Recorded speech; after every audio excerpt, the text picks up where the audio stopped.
최종 의견 352회 시작합니다. 저는 박하정이고요. 오늘도 우리 완전체로 김선재 아나운서님과 정현석 변호사님, 조성환 변호사님과 함께합니다. 안녕하세요. 완전체. 오늘 미세먼지가 대박입니다. 그러게요. 저도 앞이 보이지 않을 지경. 너무 뿌옇게. 그 글로리 들어갔다면서요? 그럼요. 오늘도 근황 토크했고 그 얘기를 하려고 보셨어요? 다? 몇 편이나 보셨어요? 몰아봤습니다. 다 봤어요? 원투 다 봐야죠. 주말사에 다 보신 거예요? 그걸 몰아서 봤다고요? 한 번 딱 켜니까 그냥 뭐 끊을 수가 없던데요. 그냥. 그래도 한 2, 3일 정도 그러면- 걸쳐가지고. 어. 안 그래도 테스트 좀 해봐야겠네. 내가 지금 이렇게 들어오면서 생각을 했는데 보통 이렇게 좀 이상한 옷을 입고 오면 네. 날라리 같은 옷을 입고 오면 맨날 잡거든요. 어. 근데 이제 얘기를 좀 단단히 하셔가지고 네. 오늘 안 잡았나요? 네, 안 잡아서 네. 제가 한마디 하려고요. 뭐라고요? 우리 보안실이 일을 못하네. 외부인 출입 금지인데. 이건 뭐지? 아 이걸 모른다고? 이건 누구 말이지? 살짝 하도 형이 지나가면서 하는 말. 우리 비서실 일을 못하네. 그 연진이가 사무실에 들어와 있잖아요. 그분. 아니 이거는 그렇게 충격적인 대사가 아니어서 잘 그런 기억 거 안 못 하죠 저는 일부러. 그러니까 정말 열심히 팁 정말 열심히 봤냐 일 이거죠. 안 하네. 이거 잘 어울린다고 한번 해주세요. 이거 잘 어울려요. 제니아 베르사체 방금 다 망했네. 이것도 이건 좀 떠올라? 이건 바로 뭔지 알겠어. 죄송합니다. 그냥 덕후였습니다.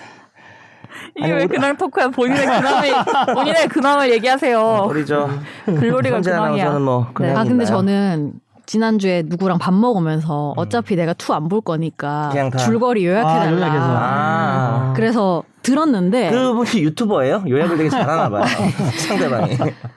들었는데 요약하기 힘든데. 아니 제가 그것만 들어서 그런지 모르겠는데 떡밥이 뭔가 다 회수가 안 된 느낌이 좀 되게 강하게 들더라고요. 거의 뭐 회수가 됐다고 보는 근래 거예요. 드라마 중에서는 회수율이 높은데. 네, 회수율이 높고 이제 모호한 게 좀 남아 있긴 한데. 저는 어쨌든 뭐 그냥 스포는 신경 안 써도 되네요. 처벌을 받으면서. 근데 이거 것 듣는 분들이 같은데. 스포 당할 수도 있으니까 아, 이게 뭐야? 예. 그러면 안 돼. 지금부터 스포할게요. 저한텐 해도 되는데 전 예솔양입니다. 이제 대형 스포를 그렇게 자기 맞다고 너무하네. 대형 스포를 그렇게. 예솔이 자식 이름 아니에요? 네. 맞아요. 제가 덕을 몰랐을 때는 댓글 읽어도 진작 말해줬어야지. 맛깔나게 못 살렸는데 이제는 알 것 같아요. 지난주 거를. 근데 이제 없어요. 이제 없어. 이제 없어. 이제 학폭은 지나갔어. 지나갔어요. 주제가. 지난번에 그 멋지다 연진아 이걸 했어야 그러니까요. 되는데 한번 해주세요. 멋지나 연진아. 하면은 저는 다른 사람 버전으로 해드릴게요. 똑같은 대사를. 문동은의 멋지다 연진아. 멋지다 연진아. 조금 비슷하네. 네. 다른 사람 버전 예. 뭐예요? 저는 오강록 버전으로. 멋지다 연진아. 비슷하다. 비슷하잖아요. 원래 그 오강록 성대모사 중에 멋지구나 뭐 이런 게 많아요 실제. 그래서 제가 그걸 보고 오강록이 했으면 웃겼겠다. 멋지다 연진아 뭐 이렇게. 그게 중장년 더글로리 버전 캐스팅 모의 캐스팅 사람들이 막 하는 거 보셨어요? 못 봤어요. 그 문동은이 이영애고 복수에 또 금자 씨랑 하시니까. 비슷하네. 그다음에 연진이는 고현정. 제가 또 연진이 고현정 그치, 괜찮네. 중년 버전 그거 있는 거. 네. 제가 더글로리를 또 왜 못 봤냐면 네. 이 아이패드에도 지금 깔려 있고 넷플릭스를 매달 결제까지 하고 있는데요. 네. 해킹을 당해서 음? 제 아이디 비번이 안 들어가요. 넷플릭스? 넷플릭스만 해킹을 당한 거예요? 그런 것 같아. 이게 안 들어가죠. 그 자녀분을 의심해 보는 건 어때요? 혹시나? 한 번도 쓰게 한 적이 없는데. 그러게도 넷플릭스 해킹 처음 들어봐. 이게 신비 아파트 보는 거 아니에요? 여러 가지가 아이디 바꿔가지고. 네. 결제는 계속 나가고 있는 걸로 알고 있는데. 근데 그럼 어떻게 했어요? 어떻게 봤어요? 해킹 당한 거? 해결했어요? TV로 본 거 아니에요? 그렇죠. 그러면 이거 해결 안 한 거예요? 이걸 못 보고 이거 해결해야지. 해킹 당했는데. 또 그게 또 귀찮아서 또 안 하고 있더라고요. 네, 해킹을 해야 했는데 되는데. 되게 TV는 부자인가 되고. 보다. 주변사님 부자죠. 그 아니, 돈을 쓰지도 부자도 못하고. 부자인데 기분 나쁘잖아요. 해킹을 해결해야 될 텐데. 빠른 해결 부탁드립니다. 네. 해커 오징어 게임 3번 받겠네. 알려주세요. 네. 저희 저번 주 방송 이후에 댓글이 또 많이 달렸습니다. 또 붕괴하시는 분도 계시고요. 저번 주가 우리 일본. 네, 일본에 그 이후에도 또 약간 행보들이 정상회담? 정상회담과 행보들이 그렇죠. 있다 계속 보니까. 있어가지고 이게 지금도 뭐 계속 진행 중인 주제인 저는 거죠. 화합주가 뭔가 했다니까요. 화합주? 아 무슨 화합주? 우리나라 술이랑 일본 술이랑 섞은 건가? 소맥이더라고. 소맥이에요, 소맥. 아 그 아사히 맥주인가? 아니 에비수 에비스랑. 맥주랑 우리 소주랑 섞은 아, 거죠. 우리 소주랑. 에비수는 뭐예요? 어. 에비수는 저기 일본 맥주. 에비안 같은 거 아니에요? 아니 맥주. 일본 맥주가 있어요. 우리는 네? 뭐였지? 들어본 것 같긴 아버지가 한데. 주는 우리 맥주인가? 소주를 들고 가서 에비수랑 섞어서 마셔서 화합주라고 하더라고. 맛없는 거 아니에요? 그 오므라이스 맛이 집에서 있겠지 오므라이스 당연히 집에서 먹은 거 아니야? 소맥인데. 소맥이면 네. 맛은 있겠죠. 네, 저희 그러면 댓글부터 하나씩 짚어보도록 하겠습니다. 아까 조 변호사님이 첫 댓글부터 마음이 아프다고 하셨는데 조성환 변호사님의 댓글을 읽어드립니다. 네이버 오디오 클립의 니누월님. 중간에 조변님 집에 가신 줄. 이쪽에 말이 없었죠. 예, 이거 제가 말씀드리자면 네. 저도 지난주는 청취자 내지 수강생의 입장에서 정 변호사님의 명강의를 들으면서 제가 너무 기회를 안 줬나요? 아니면 이 사안에 대해서 네. 알게 된 측면이 커가지고 아니 아까 뭐 1년 다 돼가서 뭐 나태해졌다면서요 본인. 방송 전에 그렇게 얘기했어요? 네. 나오기 전에? 제가 이제 1년이 다 돼가다 보니까 네. 좀 많이 나태해졌습니다. 네. 반성하세요. 심기일전 그러려고 이제 초심을 다 찾더라고요. 그래서 초심 찾으려고 글로리 보고 온 거죠. 예. 드립하려고. 뭐라고, 예. 심기일전. 따라가야지. 트렌드 따라가야지. 지나가고 있어요, 근데. 늦었어. 잘 짚었어. 이제 좀 빨리 따라갈게요. 막차 쪽이 예. 아니고. 네. 오늘 방송을 듣고 현재 정부 측 제안이 아주 못돼 먹은 제안은 아니었다는 점은 조금 이해가 되었습니다. 다만 마지막 김선재 아나운서님 말씀대로 이것은 정부의 의지의 문제이고 그 의지가 국민들을 돈 몇 푼 쥐어주는 걸로 달래보려는 쪽으로 발산된 것 같아 분노가 치솟네요. 오늘도 좋은 방송 감사합니다. 네. 이놀님이 아주 감사드립니다. 다음은 김짜장 그만 짜장님이시네요. 처음 보는 아이들. 저 처음 봐요. 심도 있는 주제에 대해 다각도로 설명해 주셔서 심화학습하게 된 것 같습니다. 심화학습. 저도 많이 배웠습니다. 이런 감동적인 댓글이라니. 네. 팟빵의 하얼빈의 장채님 45분 20초 부분 정부가 분위기 상관없이 공탁을 하겠지.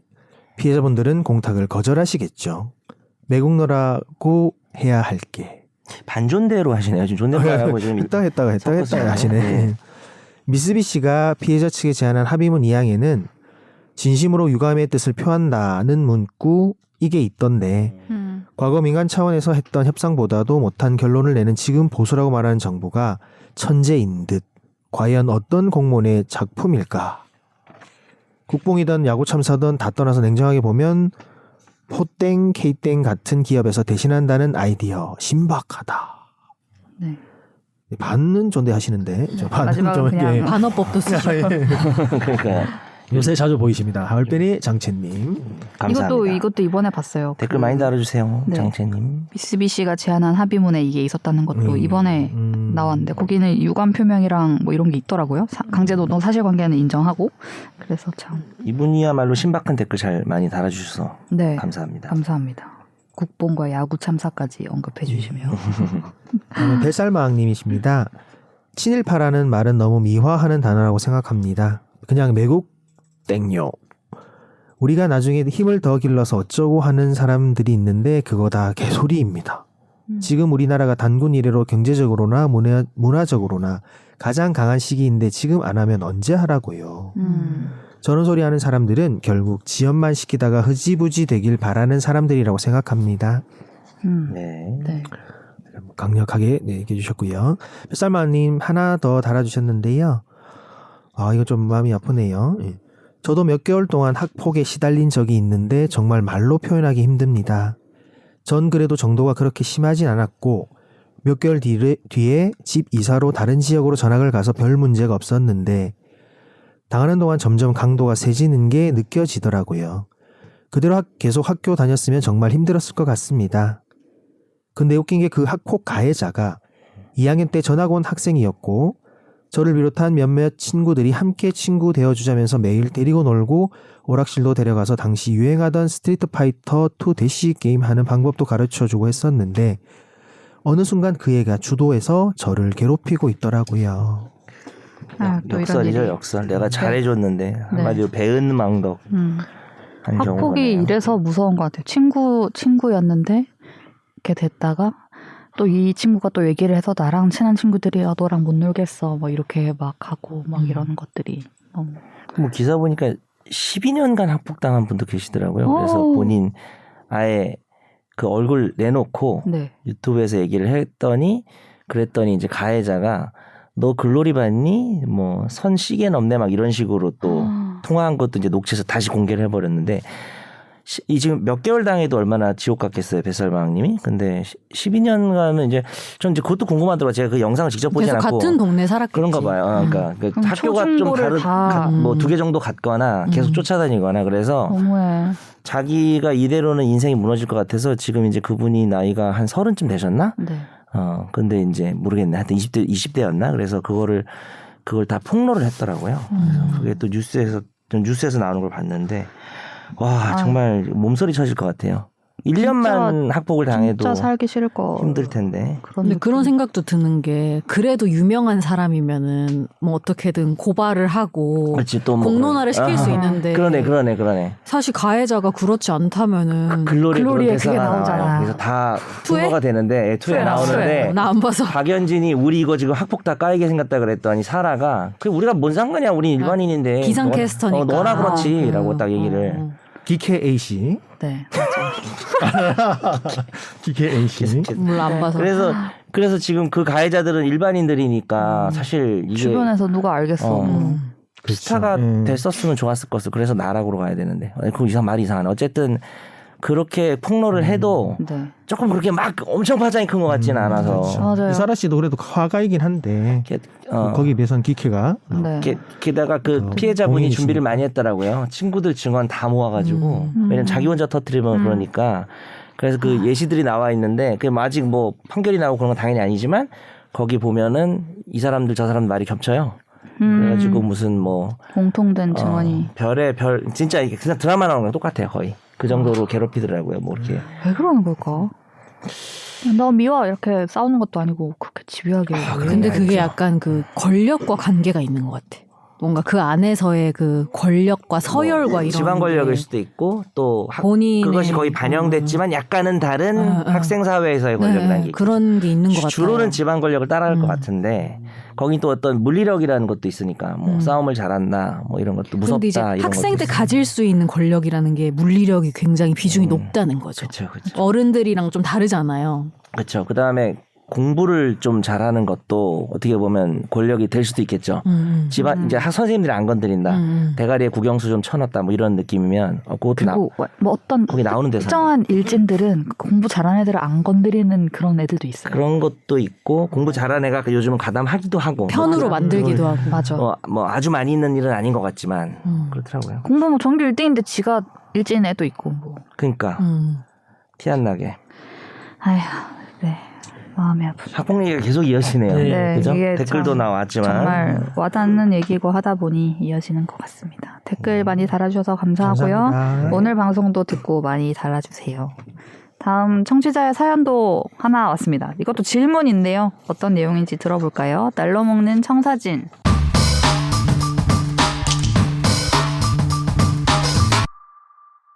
안녕하세요. 오직 너마늘입니다. 옆 동네 축덕쑥덕에서 만든 닉입니다. 수원 팬이라서요. 독일 사는 관계로 고급 한국어를 접하는 채널로도 잘 쓰고 있는데요. 애플 팟캐스트로 듣는 관계로 댓글을 달 수 없어서 메일로 질문 드립니다. 최종 의견 여러분께서 생각하시는 수사의 최종 목표는 무엇인가요? 이번 주 방송에 등장하는 정순신 변호사는 수사의 최종 목표가 유죄 판결이라고 생각한다고 듣고 떠오른 질문입니다. 개인적으론 수사의 최종 목표는 진실 규명이라고 생각하는 편입니다. 법정에 가서도 진실을 가려내고 그 결과 중 하나로 누군가를 처벌하는 것이지 수사기관이 처음부터 누군가의 처벌을 위해 달린다는 명제는 있어서는 안 된다고 생각합니다. 일전에 변호사님들께서 말씀하신 1000명의 범인을 놓쳐도 1명의 억울한 사람을 만들어서는 안 된다는 말과 배치되는 명제라고 생각하기 때문인데요. 여러분은 어떻게 생각하시나요? 늘 그렇듯 다음 주에도 좋은 방송 기다리고 있겠습니다. 일단은 고급 한국어를 접하는 채널로 생각하신다니 좀 더 언어 사용에 유의하도록 하겠습니다. 안타깝네요. 이 선택이. 방금도 제가 막 지가 막 이런 얘기했는데. 제가 지금 방금 대가리라고 글로리 나온 대사입니다. 네. 죄송합니다. 네. 수사의 최종 목표. 근데 저는 이 정순신 변호사의 그 입장문에 이 문구가 있는데 저도 봤을 때 약간 혹했어요. 수사의 최종 목표는 유죄 판결이라서 자기가 열심히 하겠다 뭐 이런 취지로 입장을 냈었는데 처음에 됐을 때 근데 저 궁금한 게 네. 판사, 변호사, 검사가 이 네. 부분에 있어서 입장이 좀 다 다를 것 같다라는 생각이 들긴 들었어요. 맞습니다. 맞습니다. 음. 그건 맞는. 변호사님 조성한 변호사님이 생각하는 입장은 수사의 뭡니까? 최종 목표는 무엇입니까?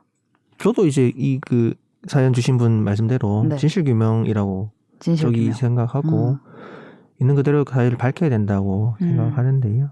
정순신 변호사님 입장은 원래 이제 검사셨고 다 요새 검사 인식이 좀 안 좋긴 하지만 검사님들은 결국에 수사기관은 피해자를 대변해서 피해자가 가해자한테 당한 거를 이제 명명백히 밝혀서 처벌해 주는 게 목표니까 결국에는 수사의 최종 목표가 유죄 판결이라는 거는 기소 이후에 형의 그 유죄를 받는다. 뭐 그것도 이해를 할 수 있을 거라 생각은 드는데요. 아, 그런 측면에서 예. 기소 이후에 이 수사의 최종적으로 완성은 유죄 판결을 받아내는 것이다. 수도 있죠. 검사가 입증을 잘 해서 기소까지가 아니라 공소유지까지도 검찰의 몫이고 가해자가 결국에는 응당한 처벌을 받는 것까지를 자기들의 목표라고 수사의 목표라고 생각할 수 있죠.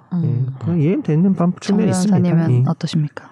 저도 이게 이 정순신 씨가 왜 이런 말 했는지 제가 기사를 안 봐가지고 네. 맥락은 모르겠지만 검찰 입장에서는 유죄 판결이죠. 처벌하는 거죠. 나쁜 놈 잡고 뭐 이런 게 목적이고 그 목적에 충실해야 되고 근데 이제 이분도 말씀하셨지만 한 명의 억울한 사람도 누명을 써서는 안 되니까 아닌 경우는 이제 수사 단계에서 불기소 처분을 하는 거고 참고로 영화에 나오는 대사인가 검찰의 가장 큰 권력은 누군가를 처벌할 수 있는 데 있는 게 아니라 누군가를 풀어줄 수 있다는 데 있다 뭐 이렇게 재판에 무슨 세우지 영화예요? 않고 까먹었어요. 그래서 그걸 까먹었어요. 무슨 뭐 본 것 그런 같아, 저도.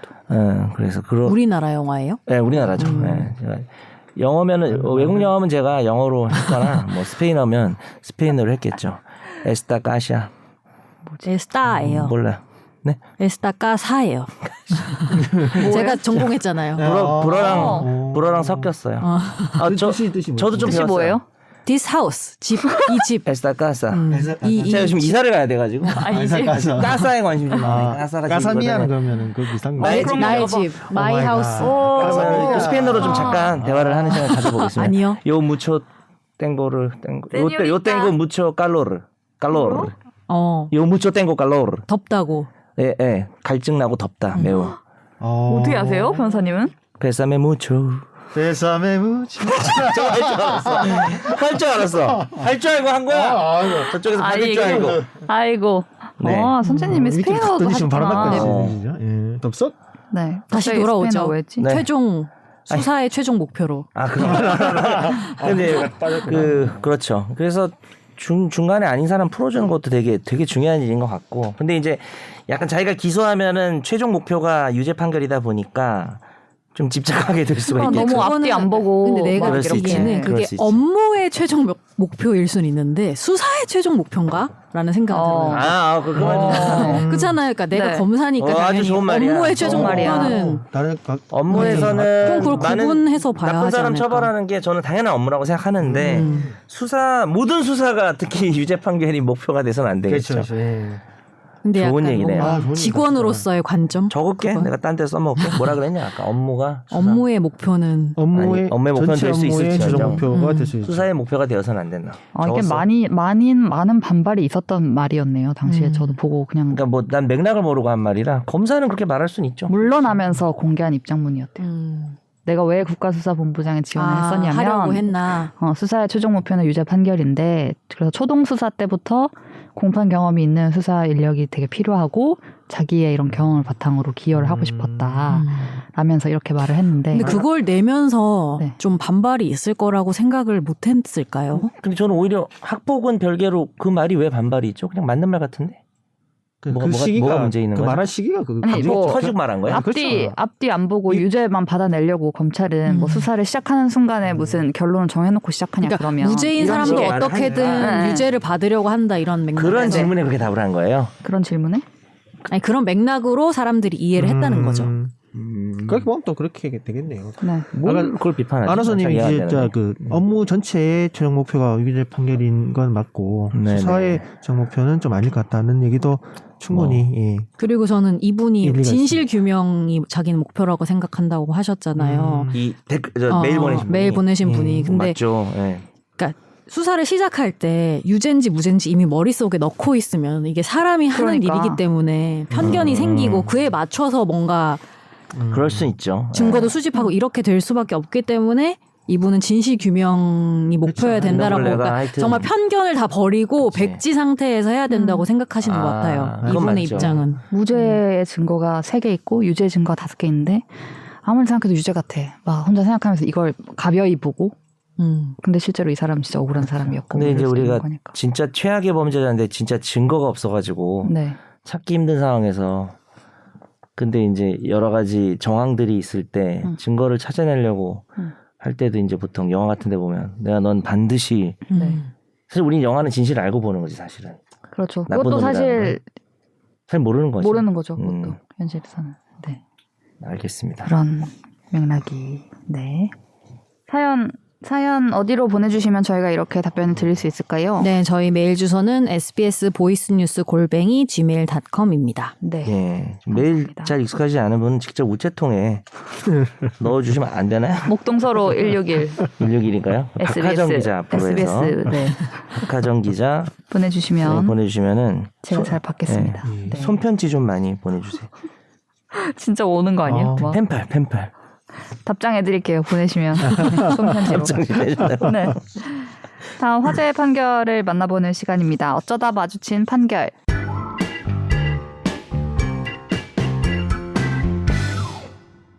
헬스 트레이너 A씨는 서울 성동구에 있는 한 헬스장과 위탁 계약을 맺고 트레이너로 일했습니다. 월 80만 원에서 120만 원의 기본급에 PT 실적에 따른 수수료를 받았는데요. A씨는 계약을 3회 갱신하면서 2년 정도 일했고 이후 퇴직금을 달라면서 소송을 냈습니다. 1, 2심은 형식상으론 위탁 계약이지만 단지 위탁받은 업무를 수행하는 게 아니라 임금을 목적으로 종속적인 관계에서 근로를 제공한 근로자에 해당한다면서 헬스장 측이 1,380여만 원의 퇴직금을 지급하라고 판결했습니다. 그리고 대법원 역시 이 퇴직금 청구 소송에서 원고 일부 승소로 판결한 원심을 확정했습니다. 정말 네. 피부로 와닿는 판결이었습니다. 예. 요즘 요게- PT를 받고 있기 때문에. 아 그래요? 네. 가서 한번 물어보세요 선생님한테. 자, 네, 빨리 네, 판결을. 예, 요게 이제 애매하게 출퇴근 뭐 9 to 6로 일하지 않는 그런 분들이 과연 근로자성이 인정돼서 퇴직금을 받을 수 있냐라고 하는 거 관련해서 우리가 예전에 그 헤어 디자이너 판결도 소개한 적이 있습니다. 네. 그리고 이제 뭐 학습지 선생님이라든지 뭐 여러 가지 있죠. 특수고용직 이런 분들이. 그렇죠. 근데 결국 이 판결에서 핵심은 헬스장이 아닌 곳에서 개별 레슨 금지라든지 근무 장소 시간 그다음에 그 고객 대상 이걸 헬스장에다 관리 지정했다라는 거죠. 그렇죠. 그리고 매출 목표도 정해주고 뭐 이런 식으로 그래서 카톡 메시지로 막 구체적인 업무 지시. 핵심은 지시를 받고 일했느냐 자유가 많았느냐라는 건데요. 기본적으로 지시를 받으면서 약간의 자유가 있다고 하더라도 제가 예전에 이렇게 근로자성이 인정돼서 퇴직금 받을 수 있고요. 제가 예전에 했던 사건 중에 헤어 디자이너 퇴직금 받아낸 사건이 있었는데 꽤 됐어요 금액이. 그 꽤 오래 일하시고 뭐 이래가지고 수입이. 근데 그때도 이제 무전 같은 거 이제 귀에 꽂고 몇 번 손님 왔다 뭐 이런 네, 얘기 네. 하고 그다음에 점심 시간이 그 헤어 디자이너 분들이 뭐 다 그런 건 아니겠지만.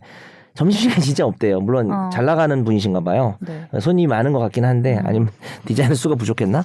밥 막 대충 막 먹고 와서 하고 막 이런 거 있잖아요. 그래서 프리랜서라고 보기는 좀 어렵기 그리고 때문에. 내가 회원을 고를 수가 있는 게 아니고 이 회원 받아. 그렇지 약간 그런 식으로. 애초에 상담할 때 이 선생님이 해주실 거예요. 이렇게 맞아 하잖아요. 맞아 그렇게 그냥 자유롭게 받으면 저 같은 사람은 안 받겠죠. 이제 거의 운동을 안 하기 때문에 너무 게을러 보여서. 그래서 이 퇴직금 받으실 수 있고요. 퇴직금은 이제 1년 이상 근무를 해야 되고 4주간 평균을 냈을 때 일주일의 근로 시간이 15시간이면 됩니다. 그래서 69시간일 필요는 없고 15시간이면 돼요. 네. 예. 그러면 인정받으려면 좀 어떤 증거를 수집하는 게 그렇죠. 좋나요?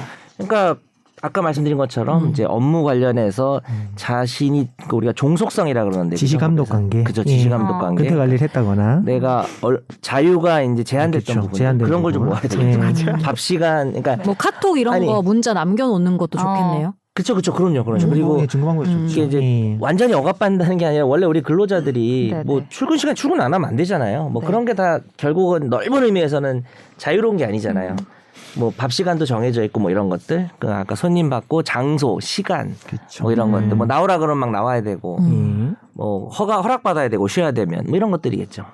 그리고 여기 이 판결에서 또 주목할 부분은 그 기간 부분이 2년이 넘었다는 게 중요할 것 같아요. 네. 2년 일한 9개월간인데 예. 파견 근로자 보호 등에 관한 법률의 6조에 보면은 그 고용이 아니라 근로자 파견을 하는 거는 1년 이내로 해야 되고 1년을 초과하지 못하는 규정이 있고 1년에 한해서 연장하는데 2년이 넘으면은 고용 의무가 발생해서 파견 근로자, 뭐 위탁 계약이든 이런 단기간 근로자들 그러네요. 2년이 넘으면은 고용 의무가 생겨서 맞습니다. 직접 고용도 해야 되는 그런 게 있어요. 오늘 주제하고 연결이 살짝 될 수 있어요. 그렇죠. 예. 네. 파견 근로자 보호 등에 관한 법률. 그러니까 이 고용 형태가 어땠는지에 따라 다를 수는 있겠네요. 예를 들면 진짜 PT 그쵸? 이 트레이너인데 굉장한 자율성을 주고 너가 어떻게 고객을 밖에서 그런 건 따로 안 구해와도 되죠. 돼. 예. 장소는 여기서 하고 대신 뭐 커미션 우리한테 얼마 줘. 뭐 이런 식으로 그렇죠. 그거 하면 또 다를 수도 있는. 그럼 퇴직금 받기 어려울 수 그렇죠. 있어요. 그냥 정말 정말 위탁 계약, 장소만 도급 계약 이런 게 빌려주면은. 형태였다면은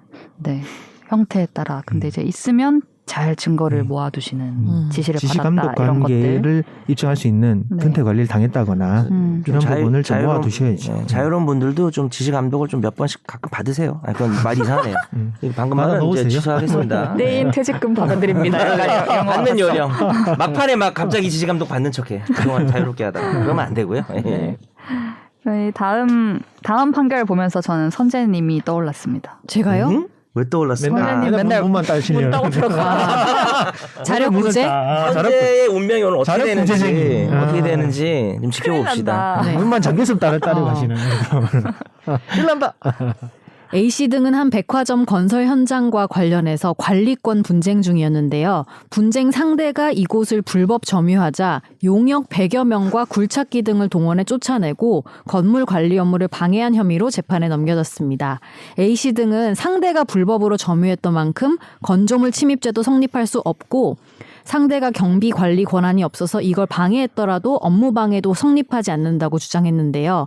1심과 2심은 이들에게 징역 3개월에서 4개월에 집행유예 1년을 선고했습니다.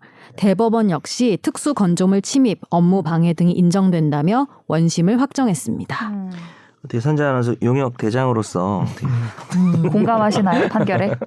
잘못된 판결이다. 아니 저는 억울하죠 지금. 옳은 판결이야. 옳은 판결인데 판결인데. 제가 항상 말할 때는 법이 할 수 없는 영역. 제 판단은 법적 판단이 아니에요. 네. 법이 할 수 없을 때.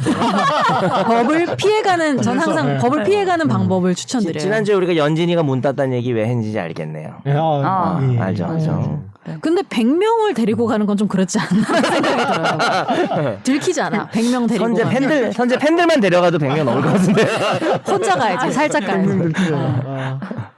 모자 써서 다 누가 누군지 안 들켜야 모르겠네. 돼요. 핵심은. 그러니까 열습점 한 명만 데리고 가면 되는데 이렇게 약간 바로 따시. 100명 데리고 가는 안 돼. 문제였다. 우리가 이제 그 글로리도 딱 관련이 있습니다. 이게 자기의 사적 복수나 네. 개인에 의한 사적 구제를 네. 이제 강제력이 들어가게 되면 결국은 사회가 개판이 되니까 그렇죠. 지금 현재 점유하는 사람이 불법으로 점유하고 있어도 그거를 되찾는 과정을 이제 법적 절차를 이용하지 않고 밀고 들어가고 들어가자 이러면은 범전에 나오는 그래서 안 대사죠. 상대가 잘못해도. 상대가 잘못해도. 잘못해도 근데 진짜 그럼 이제 답답하긴 하겠다. 이런 다시 또 상황이면. 계속 하니까. 자력 구조 안 돼. 그래서 이런 얘기를 하죠. 건조물 침입죄는 관리하고 있는 사람이 건조물을 관리한 법률상 정당한 권한이 있는지 여부가 그 범죄의 성립에 좌우되지 않는다. 말이 좀 어렵지만 어쨌든 그런 의미가 되고요. 이런 건 있어요. 그냥 뭐 예를 들어서 제가 들고 있는 노트북을 이제 선재가 확 뺏어갔어요. 네. 근데 사실은 선재 거였어. 근데 하도 안 주니까 확 뺏어갔어요. 문 따고 뭐가 됐든. 가져간 거야. 어떤 불법적인 방법으로 자기가 가져갔을 때 네. 이제 원래 선재권이니까 돌아가야 되잖아요. 근데 우리가 소유권에 기한 반환 청구 소송도 있지만 점유권에 기한 반환 청구 소송이라고 해서 내가 지금 점유하고 있는 걸 뺏으면은 평온한 걸 뺏으면은 이거 민사지만 돌려다는 소송을 해요. 그럼 거기서 선재가 피고잖아요. 네. 그럼 내가 소유자였어 해도 안 통해요. 그럼 원래, 내가 그냥 이기게 되고 가져가게 되거든요. 왜냐하면 평온한 상태를 깼기 때문에. 그럴 때 이제 선재는 그 소송에서 반소를 제기합니다. 가면 다시 나한테 돌려달라고 소유권 얘기해서. 그럼 이제 좀 바보들은 하는 짓 같지만 다시 나한테 왔다가 다시 갑니다. 그렇죠. 원칙은 그렇게 돼 있고 좀 답답하다. 이상한데 예외적으로 그래서 둘 다 이겼어. 네. 그러니까 내 걸 선재가 뺏어간 거 인정돼서 나는 받아야 되고 네. 선재는 결국 소유자니까 가져가야 되고 이렇게 판결이 두 개가 따닥 나오면 보통 이제 나 같은 사람이 집행을 안 하죠. 왜냐면 힘들게 힘들게 내가 가져와봐야 또 뺏기니까 내가 다시 안 가져오죠. 그러면 이제 그게 시간이 오래되고 나면 이제 법원에서도 더 이상 집행하지 말라 이런 예외는 있는데 그게 이제 되게 바보짓 같은데 그렇게 안 하면 남의 내 거를 누가 가지고 있으면은 확 뺏어오고 이렇게 분쟁 어떤 물리적 다툼이 나올 수 그리고 있잖아요. 이게 노트북이니까 약간 좀 그런데 더 물건이 비싸거나 아니, 크면 부동산일 수도 있죠. 그러면 사실은 그렇게 내가 처벌을 받는 걸 감수하고서라도 가져오려고 하는 걸 수도 있잖아요. 여기서 사실은. 100명을 데리고 그럴 수 왔다니까. 있죠. 100명을 데리고. 그럴 수 있겠네. 이분은 이거 다 알고 굴착기도 그렇지, 되는 굴착기 거고. 들어. 법적 검토 지금 다 하고 지금 간 것 네. 같다. 처벌되더라도 그러니까 처벌되더라도 감수하고 간 것 같아 이건. 그럴 수는 이익이 있겠네요. 크기 때문에 네. 지금 손해가 너무 크다든지 자기가 네. 어쩔 수 없죠. 뭐 세금이죠, 세금 뭐 이렇게 되면. 알튼 알고 하셔야 된다. 이렇게- 알고는 있어라. 네, 이렇게 될 수 있다는 거. 혹시 함부로. 모르시고 하셨다면은 네. 안타깝다 뭐 이런 얘기죠. 점유권에 기인한 소와 본권에 기인한 소는 서로 영향을 미치지 아니한다. 민법 208조. 그렇죠. 저는 이제 숫자도 외우고 있죠. 점유권에 기인한 아, 소는 본권에 관한 이유로 재판하지 못한다. 본권이 이제 소유권 같은 거라서 변호사님들은 정말 대단하신 것 같습니다. 저는 보고 읽었어요. 아니, 그래도 검색했어. 찾았습니다. 살면서 제일 아끼면 안 되는 비용이 변호사 비용이야. 그건 진짜 와닿았어. 근데 요거를 보고 변호사들이 너무 난리가 나가지고 그게 더글로리예요? 네, 아니, 거기 대사- 그거를 캡처해가지고 너무 좋아하고 있어요. 푸사 이런 거 해주세요. 푸사하세요. 이거지. 푸사. 누가 얘기했어요? 푸사하세요. 그거를 하도영입니다. 저는 남편? 계속 하도영 느낌으로 가고 있어요. 박연진이 잡혀 하도영 들어간 너무 다음에 멋있어가지고 변호사 비용 아끼지 말라며 아. 그 말을 하고 떠나죠. 박연진 잡혀간 거 방금 또 스포 떴네요. 아니, 오늘은 다 스포니까. 아 근데 갑자기 등장하네 이거 없이. 그 오늘은 글로리 안 본 사람은 여기까지 안 듣고 있는 거네. 아니, 아니 이쯤 되면 다 미니어라도 보셨어야죠. 있잖아요. 맞아요. 봤어요. 이사라 어차피 그 그잖아요. 변호사 한두 명 써서 안 돼. 5명 써. 그러니까. 아 그랬지 맞아. 이것도 캡처하시기 바랍니다. 너 한두 명에 안 걸릴까봐 그러지. 5명 쓸 때 너 들어올까봐 그러지. 묶음으로 이 혼돈의 시대에 변호사가 떠오르는 직업이군요. 아 근데 저 개인적으로 AI 변호사 시급합니다. 개인적으로 궁금한 거 있었어요. 네. 예를 들어서 우리가 재판할 때 빨리 여쭤볼게요. 재판할 때 보면은 피고인 1, 뭐 이 로펌이 한 3개 이렇게 붙어 있는 경우가 있잖아요. 형사 형사일 때. 이제 뭐 피고인이 3명인데 한 피고인에 여러 한 피고인에 여러 여러, 법인이 예. 같이 있으면 공동 모여서 변호를 할수 회의해요? 있죠. 변호사님들이 뭐라고? 모여서 회의해요? 하는 오. 경우도 있어요. 있는데 거의는 뭐 별도로 하다가 근데 어느 정도는 소통을 해야죠. 예, 소통을 서로 하는데. 딴소리하면 안 되니까. 근데 이제 바쁘고 이러면 네. 자기가 쓴 서면을 보내겠죠. 초안 같은 거, 아이디어를. 네. 그쪽에서 보고 이제 얘기하는데. 공유를 하고 근데 회의도 많이 하는 것 같던데. 예, 저도 했었어요 예전에. 하죠. 예. 만나가지고 얘기하고. 해서 통일적인 변론 방향을 만들어야 되니까. 제가 최근에 보고 있는 재판이 있는데 거기에 이제 변호인이 2분 이렇게 계셔가지고 한 분이 증인신문을 1시간 넘게 하고 한 분이 이제 자기도 한다고 이제 했는데 좀 겹치는데 계속, 그랬어요? 계속 하신다고 그래서 근데 저건 어떻게 돌아가는 거지? 질문이 겹쳐요? 질문 워딩이 똑같진 않죠. 아, 근데 그냥, 이제 네. 제가 듣는 뉘앙스. 입장에서는 내용이? 되게 똑같은 내용을 계속 여쭤보는 것 같은 느낌이 막 들어서 그런 판사 그랬는데 뭐라 하지 않았어요? 뭐라 했어요? 그지? 같은 거를 이렇게 서로 소통을 안 하고 와서. 아니면 그러면 이럴 수도 있어. 그 고객이 좀 돈이 많고 네. 좀 그런 고객인 거예요. 장기적으로 좀 네. 관리해야 하는. 근데 각각 다르니까 아, 그러네, 셋 그러네. 중에서 내가 제일 돋보이려고 이 고객의 마음에 들려고 제 생각에 열심히 하는 거야? 다 그러지 좋은데 않았- 사전에 이제 보고 하나로 정리를 해야지. 서로 그러면 이제 아니지. 내면 그러면은 하나로 되니까 나의 돋보임이 사라지는 건데 그런가? 법정에서 보여줘야죠. 너 그렇죠. 돋보였으면 좋겠다. 사전에 조율이 안 됐을 수도 있고 네. 사전에 이제 조율을 하면서 약간 좀 틀어주면서 약간 사이가 그렇게 예, 안 좋을 그래서 때. 내가 뭐 알아서 하겠다는 식으로 갔을 수도 있고 선제말처럼 경쟁적이 될 수도 예, 경쟁이 있어요. 될 수도 있는 수도 있겠네요. 그러던 피고인에게 예. 해가 되는 이 결과가 그럴 수도. 재판장님이 화가 나고. 조금은 그럴 수 있어요. 근데 재판장님이 화가 나는 것보다 네. 잘하는 게 더 중요합니다. 아 그래요? 재판장 그래도 이게 뭐 그게 또 어떤 재판부에 대한 신뢰죠. 좀 본인이 감정적으로 화가 난 게 아니라 네. 내용이 중요하니까. 그렇죠. 네. 거기다가 그 비고인은 뭐 재판장님이 조금 그렇게 말씀하셨다고 하더라도 우리 변호인들이 각각 다 이렇게 열심히 했다는 걸 느끼면 뭐 좋아를 할 것 같아요. 제 원픽은요. 발표해. 끝나고 퇴정할 때. 오늘의 나야, 원픽은 오늘 연필은 두구두구두구두구 이러고. 조성환 변호사입니다. 아, 인정해요.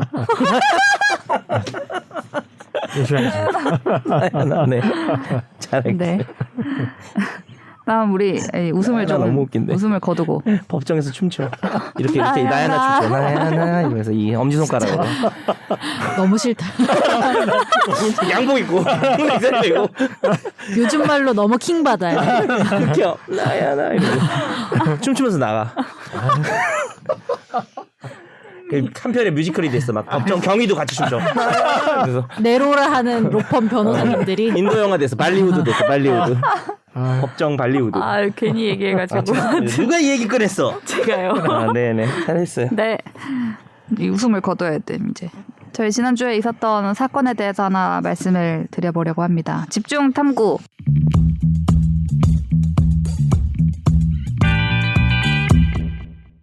서울 강남구 대치동에 있는 한 아파트에서 70대 경비원 한 분이 갑질을 호소하면서 극단적인 선택을 했습니다. 경비원이 남긴 유서가 있었는데요. 그쪽에 이 경비원분이 남긴 유서에는 나를 죽음으로 끌고 가는 관리소장은 정신적 고통과 육체적 고통에 대해 책임을 져야 한다 이런 내용이 있었고요. 이분이 3일 전에 경비 반장에서 이 평경비원으로 직급이 강등이 됐다고 해요. 그리고 같은 아파트에서 근무했던 동료들은 관리소장이 소위 갑질을 했다라고 하면서 오늘 아침에도 이제 추모 대회 이런 걸 여셨습니다. 현장에서. 지난 2020년에 우리가 이제 아파트 경비원 분들이 갑질을 당한다라는 이야기가 많이 나왔고 그때 당시에 아파트 주민으로부터 폭행을 당한 뒤에 스스로 목숨을 끊은 분이 계셔서 그 사건을 계기로 경비원 갑질 금지법이 마련도 됐었는데 왜 이런 일이 또 계속 반복이 되고 있는 건지 얘기를 나눠보려고 합니다. 3월 14일이었고요. 이 발생은 이 경비원 분이 투신해서 이제 숨지셨고 지난해 12월에 새 관리소장이 왔대요. 근데 그 경비원 분들의 증언 저희가 취재 갔을 때 증언은 분위기가 그 뒤에 좀 많이 얼었다. 뭐 경비원을 반으로 줄이겠다는 공고가 있었고, 뭐 되게 빡빡하게 예를 들면 뭐 광고물 부착 기한이 뭐 며칠인데 그때까지 못 되면은 뭐 심할서를 쓰게 하고, 점심시간이라 팻말을 두고 자리를 비웠는데 뭐 자리 비웠다고 심할서 쓰게 하고 이런 식의 일들이 있었다라고 증언들을 들을 수 있었고요. 그리고 강등이 됐다고 했잖아요. 반장이었는데 뭐 그런 게 되게 흔치 않은 일인데 모멸감을 느꼈을 것이다. 뭐 이런 이야기들이 있었습니다. 네. 오늘 집중 탐구 꼭 들어주세요. 아니 네. 집중 탐구로 넘어왔지만 끝까지 네. 잘 청취자분들도 네, 들어주시면 좋겠습니다.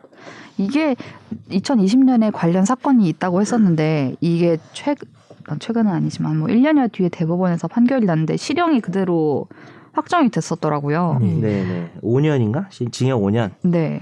이게 진짜 이번에 찾아보면서 정말 심하게 이 주민이 소위 갑질을 했다라는 생각이 들었는데. 징역 5년 실형 나올 정도면 상당히 죄를 무겁게 본 거죠. 이게 지금 폭행인데 네. 결국은 이제 스스로 목숨을 끊는 결과까지 와서. 네. 뭐 처음에 이 2중 3중 주차해놓은 차를 경비원분이 밀었다는 이유로 때렸대요. 그리고 신고를 하니까 화장실에 가둬서 또 때리고 뭐 모욕감을 느꼈다면서 경찰에 고소해서 계속 괴롭히고 그런 식의. 이건 뭐 갑질 넘어서 그냥 깡패네 깡패. 그러니까요. 그러니까 그러니까 이거 뭐 상대가 누구든 간에 이렇게 때리는 거 자체가 이거 뭐 말이 안 되는 그냥 갑질로 넘길 것도 근데 아니잖아요. 진짜 만만하게 보는 것 같아요. 아. 경기를. 하대하는 거죠, 하대. 그러니까 자기 종이라고 생각하나 봐. 네. 종도 때리면 안 되지만. 아무튼 그래서 이분이 목숨을 끊으셨고 이후에 경비원 갑질 금지법이라는 법이 이제 공동주택관리법이 개정된 건데 네. 이 갑질 금지라는 이름으로 나온 법이 이 있었는데 2020년 사건 가해자의 그 나이대는 어느 정도 알 수 있나요? 되게 그렇게 많지 않 40대쯤 됐던 것 같은데. 경비원분은 좀 나이 많으시고. 네, 경비원분은 그보다 많으시고. 네. 아들뻘인데. 70대 이러지는 않으셨고요. 아, 그래요? 네네. 근데 삼중 주차한 차를 손으로 밀었다고 폭행을 하면 자기가 중립기여해놓은 거 아니야? 삼중 주차니까 밀으라고? 그러니까 예. 그렇다고 폭행을 해요? 그 자체로 그냥 이거는 이해 범주가 이해 범- 아니에요. 아니요. 그러다가 그렇게 이해해보려고. 차를 잘못 밀어가지고 뭐 부딪혔다 그래도 사람을 폭행하면 안 이거 되는데 삐처리 한번 해주십시오. 이런 도라이가. 삐처리를 할 필요가 있나요? 아, 네. 그리고 이 이후에 이제 막 이런 일이 생기니까 가서 기자들이 막 물어보고 막 했을 거 아니에요. 네. 그때 막 가해자한테? 그래서 막 잘못했다는 취지의 말을 한 적이 없어요. 자기가 뭐 그랬던 기억이 있고. 그러네요. 여기 판결문에도 보면은 오로지 남 탓으로만 돌리고 있다. 작곡가인가 그러지 않았었나? 다른 사건인가? 연예계 종사자였어요. 네. 제대로 된 반성이나 사죄를 안 했네요, 이 사람이. 네. 판결문에 그렇게 나왔네요. 판결문에도 진짜 죄송하다 피해자 이런 말도 안 탓, 피해 친형 탓, 이 사건을 청와대 국민청원 게시판에 올린 입주민 탓, 언론 탓, 수사기관과 법원 탓. 근데 대단하다. 와. 대법원 갈 때 중간에 2심에서라도 잘못하는 척이라도 2심 재판부가 한 말이네. 네. 계속 남 탓만 하고 있는. 네. 죄 짓고 남 탓하는 사람들이 참 반성을 아예 안 해요. 많이 있어요. 이런 일이 있었고 그리고 사람이 죽었잖아요. 그러니까. 그래서 이때 만들어진 이제 법 개정안이 이런 갑질, 소위 이 일을 비롯해서 우리가 뭐 여러 가지 얘기들이 있었잖아요. 뭐 발렛 해달라, 뭐 해달라, 뭐 해달라 이런 거를 함부로 못하게 업무 이외에 부당한 지시를 하거나 명령을 하면은 안 된다라는 식으로 개정안을 만들었고. 그러면서 국토부에서 이제 약간 샘플처럼 이런 거는 할 수 있고 이런 거는 할 수 없다는 식으로 예를 들어놨는데 뭐 예를 들면 청소와 이에 준하는 미화 보조 뭐 재활용 분리 배출 감시 및 정리 이런 거는 할 수 있다는 식으로 언급을 해놨어요. 그러니까 이게 네. 국교부에서 언급을 한 게 아니라 시행령이 된 거죠. 네, 실제로. 시행령이 네. 됐고 요거는 효력이 있는 거잖아요. 네, 그 지금 효력이 있는 시행령 안에 필요한 업무를 시키는데 청소, 미화 보조, 재활용, 분리배출, 감시 및 정리. 네.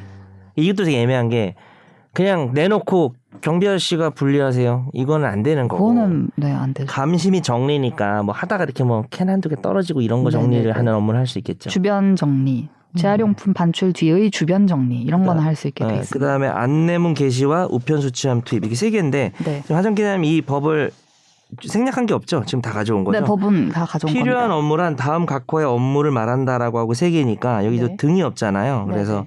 이거만 하시는 일단은 거죠. 필요한 업무는 세 개만이네요. 지금 네. 읽은 거. 네.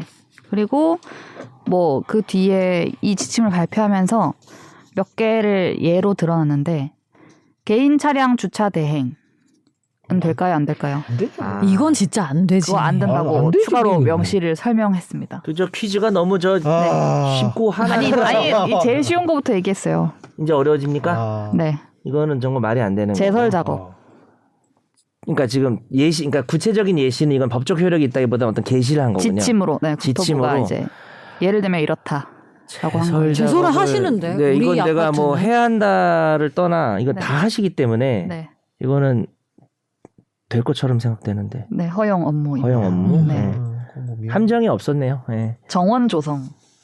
정원 조성이요. 소독, 수목, 식재, 정원 조성. 그건 안 될 것 같아. 많이 하시긴 왜냐하면은 하는데 아니 우리는 아예 따로 업체를 고용해서 음. 그 시즌에 딱 해요. 그래서 사실 경비 아저씨가 할 일은 나무 아니지. 몇 개를 자를 거니까 지나갈 때 조심하세요. 뭐 이런 것까지 다 어. 써주거든요. 우리 그치, 그 아파트는. 업체 부르면 잘해요. 이렇게 나무 이렇게 해가지고 막 그 공주님도 만들고 그렇게 안 왠지 하는 안 될 것 같아. 안 된다는 거. 백조 모양 만들고 청소와 나무. 이에 준하는 미화의 보조에 들어가지 않는다. 그럼 저도 라고 생각하죠. 다 안 된다고 하면은 네. 하정 기자 실망할 것 아니 같은데. 아니. 저는 실망하지 된다 되나 봐. 하겠습니다. 억지로 그러지 마세요. 그래 그럼 저도 안 된다로 할게. 네, 안 됩니다. 네. 개별 세대 택배물 배달 이건 안 되겠죠. 근데 이거를 이게 다른 상관없는 얘기인데 네. 민사소송법 판례를 보면 네. 송달 그러니까 법원에 서면이 그 사람한테 송달이 돼야 효력이 있고 그 사람 재판에 나오고 안 나오고 평가받을 거 아니에요. 네. 근데 경비원에게 주는 거는 아닌데 네. 그 아파트가 경비원이 개별 배달하는 관례가 있으면 경비원에게 줘도 된다는 판례가 있긴 있어요. 근데 이제 그 판례는 그냥 송달의 유효 여부만 따지는 네, 거였는데 네, 네. 이게 이제 안 된다 그랬으니까 네. 앞으로 이제 사라지고 또 사라져야겠네요. 그 경비 아저씨가 그거를 배달하는 게 좀 그렇지. 위험 발생 경비원이. 방지를 그렇죠. 위해서 네. 택배물 구분 보관 업무를 수행할 수 있다까지는 보관은 할 수 있어요. 예, 보관까지 넘어서서 보관과 대장 관리는 할 수 그러니까 있어요. 개별 배송은 아니고 보관을 근데 안 해주시는 분도 그래요? 계시죠. 예, 이거 좀 빨리 맡아달라고 가져가라고 했는데 응. 이제 우리는 그런 거 안 맞는다. 그런 지침이 있는 아파트도 있긴 있더라고요. 예. 제가 너무 딴소리를 했나요? 아니요. 그건 뭐 맞는 얘기니까. 네. 맡아주시면 도난, 화재, 좋은데. 그 밖에 혼잡 등으로 인한 위험 발생을 방지하기 위한 범위에서 주차 보관을 관리와 한다. 근데 네가 퀴즈 네. 내는 거야 지금? 뭐 어떻게 된 거야? 답을 막 여기 신경에 있는 거. 네네네. 너무 쉬워서 하나만 더 얘기하고 좀 마치겠습니다. 시무룩하신 건 아니죠? 네. 뭐 괜찮아요. 목소리가 좀 달라진 것 같은데. 아니 이럴 거라고 생각했어요. 너무 이건 잘 당연히. 맞춰가지고 네. 우리가 만장일치로. 고지서 안내문 개별 배부. 이거는 문제 개별 어렵네요. 배부가 집에요? 네. 우편함에 꽂는 거지서 것까지는 안내. 넘어서서 같이 개별 배분가요? 네. 그거 안 될 것 같은데? 왜냐하면 저희 아파트는 제가 봤는데 한번 하는 거 관리사무소 직원이 하던데 그 우편함에 꽂는 것도 관리사무소 직원은 다르잖아요. 뭐 이제 보통 여자분들 많이 경비랑 계시고 다르죠. 남자도 있지만 남자도 네. 있다. 다른 것 같은데. 저도 X 봅니다. 네, X. 네. 물어보지도 아니 않고 여기 있네. 여기 시행령에 우편 수취함에 넣는 것까지는 하실 수 있어요. 그러니까 근데 이제 개별적으로 그거까지, 일일이 이런 거는 그거까지 갈 것 아닙니다. 같아요. 네. 안내문의 게시와 우편 수취함 그냥 투입. 좀 알아서 들고 가자 진짜. 이렇게 쉬운 그렇고. 퀴즈인데 우리가 생활하면서 주민분들 네. 틀리시면 안 되겠죠? 이건 그리고 진짜 방송인 같은 마무리다. 괜찮은 멘트 아니었나요? 네, 그게? 솔직히 괜찮은 이걸 이렇게 멘트였어요. 굳이 수칙으로 하는 네, 거는 방송쟁입니다. 저걸 안 지키는 사람이 있기 때문이에요. 그러니까 그렇죠, 차 굳이 갖다 달라는 사람이 있기 때문이에요. 그리고 차키 주고 좀 대주세요 이러고 뭐 가고 이런 분도 많았던 것 같고. 그 1,000원짜리 변호사 드라마에 그 경비원이 나오시고 입주민 갑질하는 분이 나오는데 진짜 키를 던지면서 막 하대를 하면서 막 주차시키고 막 그런 장면이 나왔거든요. 그것도 그때 이제 저 이 방송에서 그 1,000원짜리 변호사를 보라고 하셔가지고 이제 뒤늦게 봤는데. 근데 이렇게 방송 보라는 말을 왜 이렇게 잘 들어요? 진짜 다 보죠. 재밌을 것 같으니까. 네네. 네. 참 그런 일이 진짜 앞으로는 안 생겨야 될 것 같습니다. 그러니까요. 그러니까 어떤 심리일까?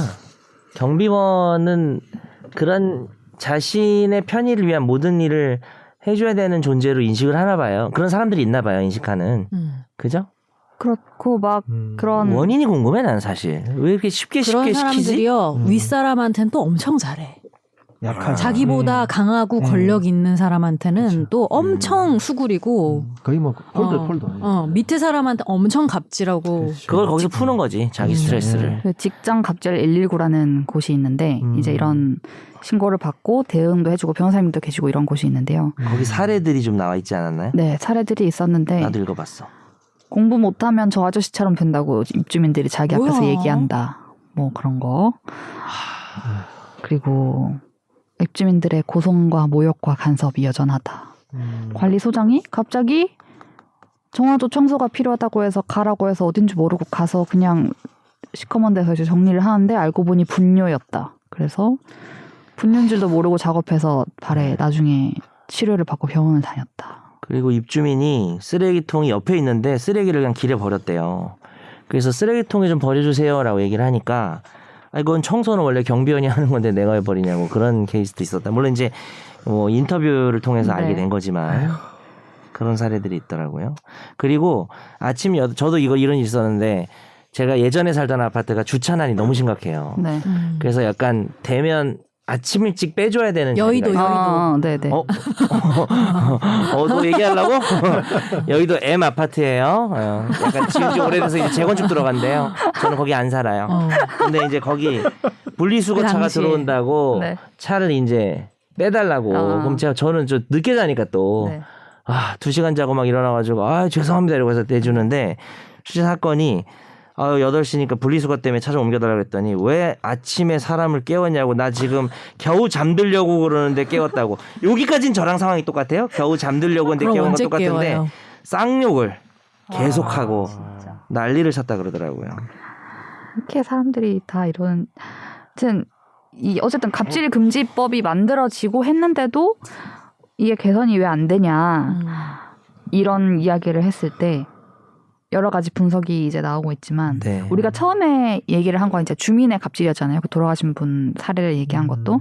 근데 이 주민을 그냥 뭐 함부로 하면 안 된다라는 거 개인적으로 이렇게 뭐라 할 게 아니라 구조적으로 문제가 있다라고 이제 얘기들이 나오는 것이 이번 대치동 이 아파트도 경비원분들이 근로계약을 3개월, 2개월 이런 식으로 맺고 일을 하고 있다는 거예요. 그래서 2019년 기준으로 보면은 전국 아파트 경비 노동자 실태 조사를 했는데 3개월 단위로 계약을 맺고 일하는 분이 21%나 됐고 그다음에 1년이 제일 많긴 했어요. 1년 단위가 63%.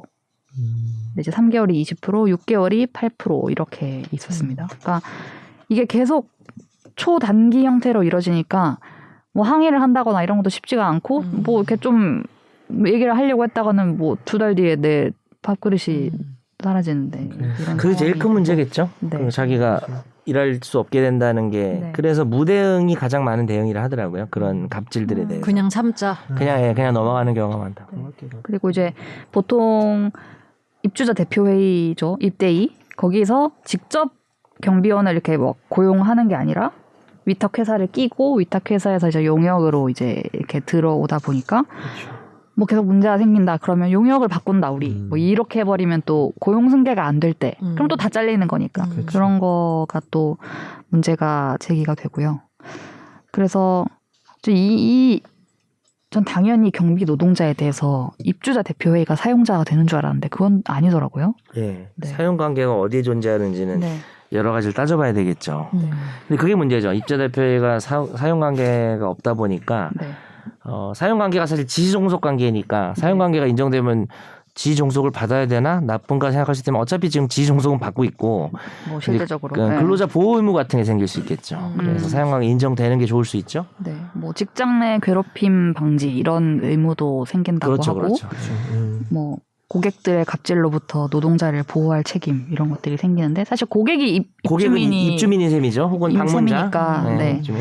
그런 걸 좀 명확하게 책임을 지우거나 뭐 문구를 넣거나 하는 부분이 필요하지 않냐라는 얘기가 이제 나오고요. 필요한 그래서 얘기네요. 네, 뭐 크게 나오는 것들은 아까 그 초단기 계약을 좀 개선을 한다거나 아니면 입주자 대표회의 차원에서의 책임을 좀 더 강화를 시킨다거나 아니면 갑질하는 관리소장이나 입주민 등에 대해서 아까 그 우리가 갑질금지법 그 시행령 개정안이 나왔다고 했지만 거기에 그 사람들에 대해서 뭐 처벌을 한다라거나 뭐 직접 과태료를 매긴다 이런 말은 없어요. 그러니까 하면 안 된다는 말은 있지만. 그러니까 입주자 대표회의는 갑질을 해도 사용자성 인정이 어려우면 또 힘들 수 있고 네네. 그다음에 특히 그게 인정돼도 네. 개별 입주민이 그 경비원의 사용자라고 볼 수는 없거든요. 네네네. 그죠? 그러니까 개별 입주민의 갑질에 대해서 과태료나 이런 걸 할 방법이 좀 힘들죠. 그렇게 하기가. 그것도 문제죠. 네.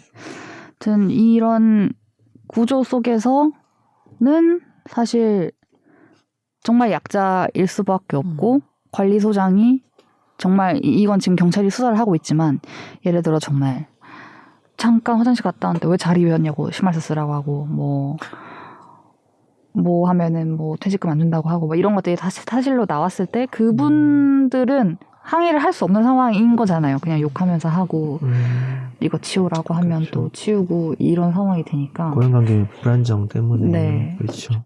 아까 판결에서 나왔듯이 진짜 파견 근로자 보호 등에 관한 법률이 네. 또 통용되는 그런 영역이고 결국에는 지시종속 관계를 또 판단해서 네. 실제적으로 입대위랑 근로관계 고용관계 있는지 또 네. 따져봐야 되는 그런 큰 문제가 있어가지고 어려운 문제죠. 근데 저는 그냥 아파트 입주민으로서는 네. 그 방관하지 말아야겠다는 생각도 많이 해요. 이런 게 일어났을 때 그 사람이랑 경비 노동자 그냥 개인적인 둘만의 일이겠거니라고 하면은 더 악화되는 것 같아요. 뭔가 나머지는 그냥 나도 시끄러워지기 싫고 그리고 최근에 뭐 봤는데 이거 추모 경비 노동자 그 추모 뭐 플랜카드가 현수막 달았다가 집값 떨어진다고 떼라고 했다고. 그러니까 사실은 그 떼라고 한 사람들도 어떻게 보면 약간 일종의 방관자 내지 더 적극적인 방관자 아무튼 그런 느낌이어서 뭔가 여튼 숫자가 많잖아요 입주민들은. 그리고 여튼 입주자 대표 회의에서 여기를 이거를 관리하는 분들을 한테 돈을 주고 그렇죠. 하는 거잖아요. 네네. 그러니까 그러면은 어떻게 보면은 숫자를 좀 모으면은 좀 그러니까. 바꿀 수 있는 면도 있을 것 같아서. 아, 네.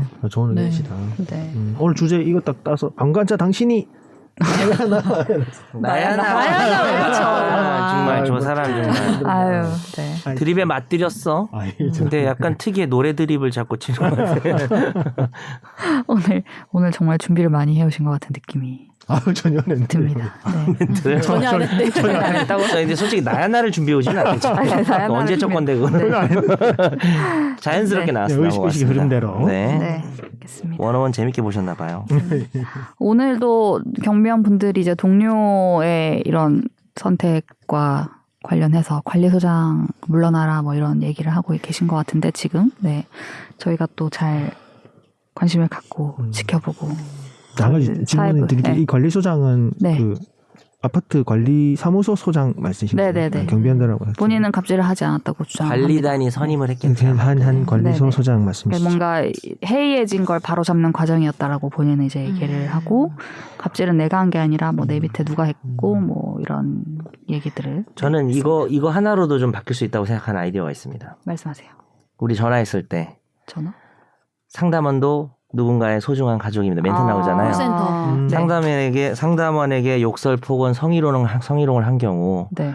산업안전보건법에 따라 뭐 이렇게 처벌될 수 나오잖아요. 있다. 그러면 네. 사람들이 이제 그 멘트를 하도 들어서 지겨운데 처음에 그 멘트를 들었을 때는 하는 생각을 좀 하게 되거든요. 왜냐하면 저도 뭐 포옹까지야 제가 하겠습니까만 상담하다 보면 짜증날 때 있잖아요. 주민등록번호 넣었는데 다시 넣고 돌아와서 또 넣고 네. 그 다음에 넣고 상담원이 오더니 주민등록번호 물어보고 짜증이 나요.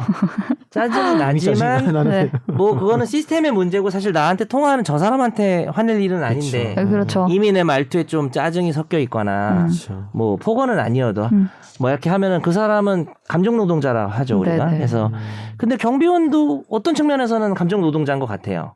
실제 그렇죠. 사람들이 그렇죠. 거주하는 그렇죠. 지역에서 네. 뭐 애기들도 지나가면서 우리 애는 90도로 인사합니다. 경비원 안녕하세요 이렇게 인사해요. 우리 딸이. 근데 어쨌든 그 애들 잘 중에도 키우셨네. 있고 뭐 다양한 모습도 보고 뭐 애완견도 있고 뭐 여러 가지 있을 거 아니에요. 네. 그러면 이제 그런 문구를 붙여야 된다. 네.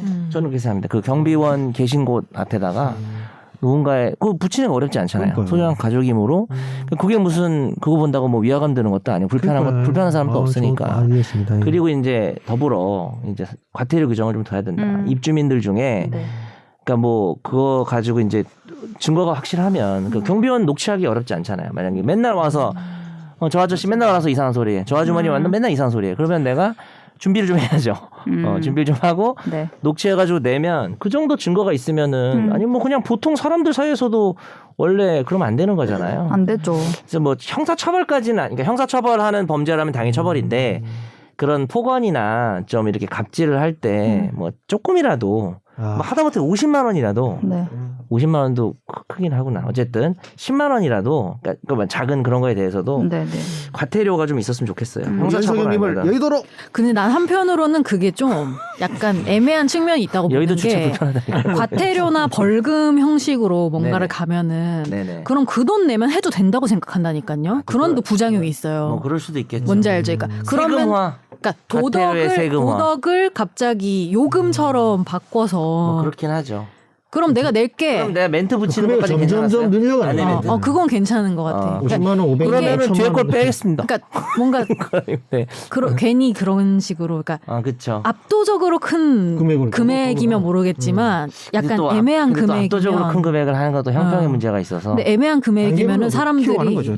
그래 나 법 세번 내보나 어기고 뭐. 돈 낼게 네네. 그럼 내 말 들어 이런 사람들도 좀 분명히 나올 것 그렇죠. 같다는 생각이 들어서 이게 그럴 여튼 수도 도덕적으로 있겠네요. 잘못됐다는 걸 분명히 짚는 게 되게 근데 중요한 것 그래도 같아요. 이제 뭐 한편으로는 정도가 안 나오다가 이제 나오면은 이게 잘못이라는 걸 그래도 못 깨달을까? 좀 그러려나? 조금의 응보 효과가 있겠죠. 그러니까 그 중간층. 돈은 없는데 갑질은 하고 싶은 사람은 효과가 있겠죠. 근데 돈도 많고 갑질하고 싶으면은 그러네. 아 그건 어떻게 고칠지 모르겠다 이런 생각. 이 자식들 이거 안 되겠구만. 나 아무것도 어떻게 없는 해야 돼? 것보다는 나을 것 같습니다.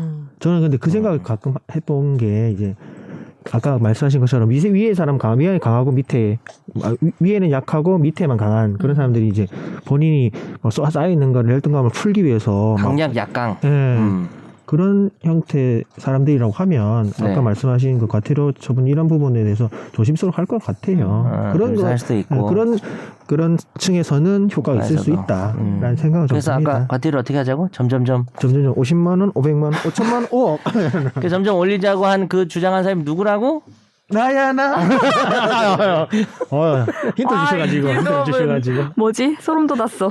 네. 아무튼 이 부분은 제가 사회부 소속으로서도 계속 지켜보고 있는 것이기 때문에. 아무튼. 박하정 기자가 지켜본답니다. 네. 지켜보고 있습니다. 긴장하세요. 우리 갑질하시는 분들. 네. 아무튼 박하정 기자한테 갑질하는 사람은 없나요? 저한테 갑질하는 사람 많죠. 많죠. 아주 본인이 지금 좀 그게 숱하게. 네. 숱하게 많아요. 근데 저한테 또 부당한 왜 갑질. 갑질하냐고 하는 사람도 있지 않을까요? 아 그럴 수 있나? 아니, 뭐 상사의 어떤 지시 이런 거 부당한 말고 갑질. 부당한 갑질. 이거 말 갑질은 잘해야 되겠네 이거. 부당한 갑질은 별로 없어요. 아 예. 네. 저도 해야, 회사에서 해야 되는 걸 지시하는. 정당한 갑질을 아. 많이 당하셨네요. 네, 그럼 이제 네 하고 하는 거죠. 아, 네. 그건 갑질이 아니죠. 아, 그쵸. 그냥 갑을 관계죠. 을입니다. 을. 받아들여야 할 네, 선명한 을. 선명한 을. 가불관계. 네, 또 병도 있고 정도 있고, 네, 그렇습니다. 오늘 집탐을 하면서 네. 이제 되게 한숨이 많이 나와서 맞아요. 한 줄 들으면 한숨이 이렇게 된 사연이 참 처음이었던 것 네, 같습니다. 이런 일이 다시는 없기를 바랍니다. 아깝습니다. 네, 저희 오늘 여기까지 얘기 나눠봤고 다음 주에 또 짚어야 하는 문제를 잘 찾아서 들고 오겠습니다. 더 열심히 하겠습니다. 열심히 하는 사람 누구? 나야 나. 되게 이제 지겨워서 안 할 법도 한데 시키면 다 해요. 근데 너무 좋아요. 계속하면 잘하시니까. 아까 멋지다 연진할 잘하시니까. 때부터 진짜 대박이었어. 아무튼. 네, 감사합니다. 그렇습니다. 안녕히 계세요. 나도 법률 전문가 세상만 사법으로 재밌게 풀어내는 여기는 최종 의견 최종 의견으로 오세요. 고품격 법률 팟캐스트 여기는 최종 의견